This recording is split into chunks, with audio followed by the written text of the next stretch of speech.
നമ്മളുടെ കുഞ്ഞുങ്ങളിൽ അത് നമുക്ക് നേരത്തെ 5 മുട്ട ഉണ്ടായിരുന്നതിൽ ഒരു കുഞ്ഞ് മാത്രമേ വിരിഞ്ഞുള്ളൂ.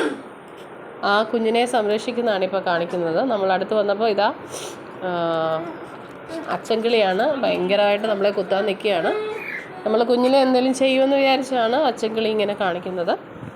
സംരക്ഷിക്കുന്നതാണ്. ഇതാ ഇപ്പോൾ 2 പേരും കൂടെ നിന്ന് സംരക്ഷിക്കുന്നതാണ് ഇപ്പോൾ കാണുന്നത്. ആ ഒരു കുഞ്ഞിക്കിളിയെ നമുക്ക് അതിനകത്ത് കാണാൻ പറ്റുന്നുണ്ട് അല്ലേ? താഴെയായിട്ട് കാണാം, നനങ്ങുന്ന കാണുന്നുണ്ട്. ഇനിയിപ്പം അമ്മക്കിളി മാത്രമായിട്ട് ഇറങ്ങിപ്പോയി ഫുഡ് കഴിക്കാനായിട്ട് ഇറങ്ങും. അന്നേരം അച്ചൻകിളിയായിരിക്കും സംരക്ഷിക്കുന്നത്. ഇത് കണ്ടോ, ആ മുട്ട ഇപ്പോഴും ഇരിപ്പുണ്ട്. അതിനുശേഷം 2 ദിവസം കഴിഞ്ഞിട്ട് മുട്ട മാറ്റാനാണ് വിചാരിക്കുന്നത്. ഇതാ നമ്മൾ കേട്ടോ, കുഞ്ഞിനെ കണ്ടോ.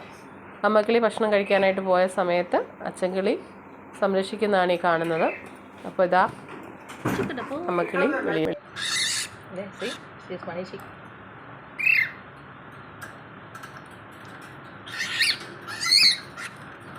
നമ്മുടെ കുഞ്ഞാപ്പി ഇത്രയും ആയി കണ്ടാ. ഒരു മുട്ടയെ വിരിഞ്ഞുള്ളൂ, എങ്കിൽ പോലും അത് ഇത്രയും പരുവത്തിലായിട്ടുണ്ട്.